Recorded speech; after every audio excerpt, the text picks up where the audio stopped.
انسولوڈ mystery of Malaysian airline flight MH370۔ اس جہاز کے اندر 227 مسافر، 10 فلائٹ اٹینڈنٹس اور 2 پائلٹ موجود تھے۔ کل ملا کے 238 لوگ اس ایئر لائن میں سوار تھے اور اس جہاز کو جانا تھا کولمبور ایئرپورٹ سے بیجنگ۔ اس جہاز کے فرسٹ کیپٹن ظاہری احمد شاہ، جن کی عمر 58 ایئر اولڈ ہے، اور ان کے ساتھ تھے فرسٹ آفیسر فرق حمید، ان کی عمر 27 سال ہے، اور یہ ان کی ٹریننگ فلائٹ تھی۔ اس ٹریننگ فلائٹ کو کمپلیٹ کرنے کے بعد یہ کمپلیٹ پائلٹ بن جائیں گے، لیکن قسمت میں کچھ اور ہی لکھا تھا۔ یہ بات ہے 8 مارچ 2014 کی، جب ملیشیا کی ایئر لائن کو ٹیک آف کر کے چائنا کے کیپٹل بیجنگ جانا تھا۔ اگر اس جہاز کی بات کی جائے تو یہ جہاز 11 سال پرانا بوئنگ 777 جہاز تھا، جس میں نہ ہی کسی قسم کی کوئی پرابلم تھی اور نہ ہی ماضی میں اس جہاز کے ساتھ کچھ غلط ہوا تھا۔ یہ ملیشیا سے چائنا جانے والی ریگولر فلائٹ تھی۔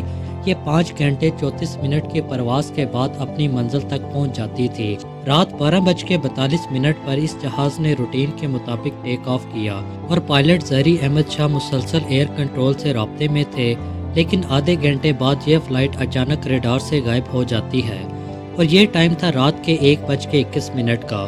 کولمبور ایئر ٹریفک والوں نے اس کو زیادہ خاص نوٹ نہیں کیا، کیونکہ وہ سمجھتے رہے شاید یہ جہاز ہمارے ریڈار کی رینج سے باہر جا چکا ہے اور ویتنام ایئر سپیس کے اندر چلا گیا ہوگا، اور دوسری طرف سے ویتنام ایئر ٹریفک والے دیکھتے ہیں کہ جہاز ہمارے ریڈار میں آیا تو ہے، لیکن اچانک سے غائب ہو گیا ہے۔ پلین سے وہ کمیونیکیٹ کرنے کی کوشش کرتے ہیں، لیکن دوسری طرف سے کوئی جواب نہیں آتا۔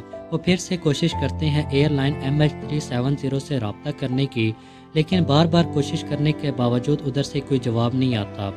Vietnam air traffic controller Kuala Lumpur control tower کو اطلاع بھیج دیتے ہیں کہ جہاز MH370 ریڈار میں شو ہوا تھا، لیکن وہ غائب ہو گیا ہے اور ہمارا اس سے کوئی رابطہ نہیں ہو رہا۔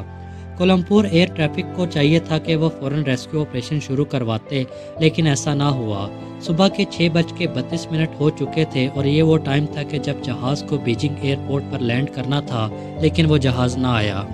فوراً ایک سرچ آپریشن بلایا جاتا ہے، پلین کو ڈھونڈنے کی کوشش کی جاتی ہے، جس آپریشن میں 7 ملکوں کے 34 شپ اور 28 ایئر کرافٹ نے گلف آف تھائی لینڈ اور ساؤتھ چائنا سی کے بارڈر پر ڈھونڈنا شروع کیا، لیکن بدقسمتی سے وہاں جہاز کا نام و نشان تک نہ ملا۔ اس ٹائم تک پوری دنیا کو اس حادثے کا پتہ چل چکا تھا۔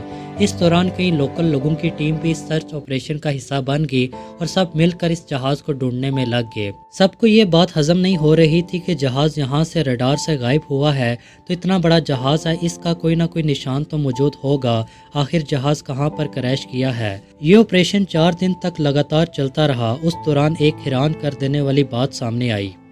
8 مارچ کو جب جہاز سیولین ریڈار سے غائب ہوا تھا، لیکن ملیشیا کے ملٹری کے ایک ریڈار میں 1 گھنٹے تک شو ہوتا رہا۔ اس میں یہ دیکھا گیا کہ جہاز MH370 جب سیولین ریڈار سے غائب ہوا تھا تو چند منٹوں تک وہ رائٹ ہوا اور پھر یو ٹرن لے کر واپس ملیشیا کی طرف جانے لگا۔ پورے 31 منٹ کے بعد جہاز نے ملیشیا کے سٹی پینائنگ کو کراس کیا اور وہاں سے مراکا اسٹریٹ کی طرف ٹرن کر گیا۔ جہاں تک ملٹری ریڈار کی رینج تھی، جہاز کو انڈین اوشن تک دیکھا گیا، اور تب تک رات کے 2:22 ہو چکے تھے۔ اس کے بعد جہاز کہاں گیا کہاں نہیں گیا کوئی اتا پتہ نہیں۔ جو ٹیم جہاز کو گلف آف تھائی لینڈ اور ساؤتھ چائنا سی میں ڈھونڈ رہی تھی، اب وہ انڈین اوشن میں ڈھونڈنے کے لیے چلی گئی۔ یہاں ایک اور خبر بھی سامنے آئی کہ جب جہاز سیولین ریڈار سے غائب ہوا تب جہاز کے پائلٹ نے سیٹلائٹ سے کمیونیکیٹ کرنے کی کوشش کی۔ یہاں جہاز لاگ ان تو ہوا، لیکن کوئی میسج وہاں سے ڈیلیور نہیں ہوا۔ یہ جو پکچر آپ دیکھ رہے ہیں، اس میں لکھا ہوا ہے کہ جہاز نے کب سیٹلائٹ سے کمیونیکیٹ کرنے کی کوشش کی۔ ایکسپرٹس کا کہنا تھا کہ جہاز نے لاسٹ ٹائم جہاں سے کمیونیکیٹ کرنے کی کوشش کی اس حصے میں ڈھونڈا جائے، لیکن انڈیا سی کا یہ حصہ پورے انڈیا سے بھی بڑا ہے۔ بہرحال یہاں ایک ڈیپ سی سرچ آپریشن شروع کیا گیا۔ یہ آپریشن کئی مہینے نہیں بلکہ کئی سال چلتا رہا، لیکن یہاں پر بھی جہاز کا کچھ پتہ نہ چل سکا۔ پھر آخرکار 3 سال بعد ڈیپ سی سرچ آپریشن کو ختم کر دیا گیا، جس میں 160 ملین سے زیادہ خرچہ ہو چکا تھا۔ اس جہاز کو ڈھونڈنا بہت ضروری تھا۔ اس جہاز کے بلیک باکس کو جب تک وہ نہیں ملتا پتہ نہیں چل سکتا تھا کہ جہاز کے ساتھ کیا مسئلہ پیش آیا تھا، لیکن افسوس اتنے پیسے اور اتنے سالوں کے بعد بھی اس کا پتہ نہ چل سکا۔ اس آپریشن کو مکمل طور پر بند کر دیا گیا تھا۔ 2015 میں پلین کے غائب ہونے کے 1 سال بعد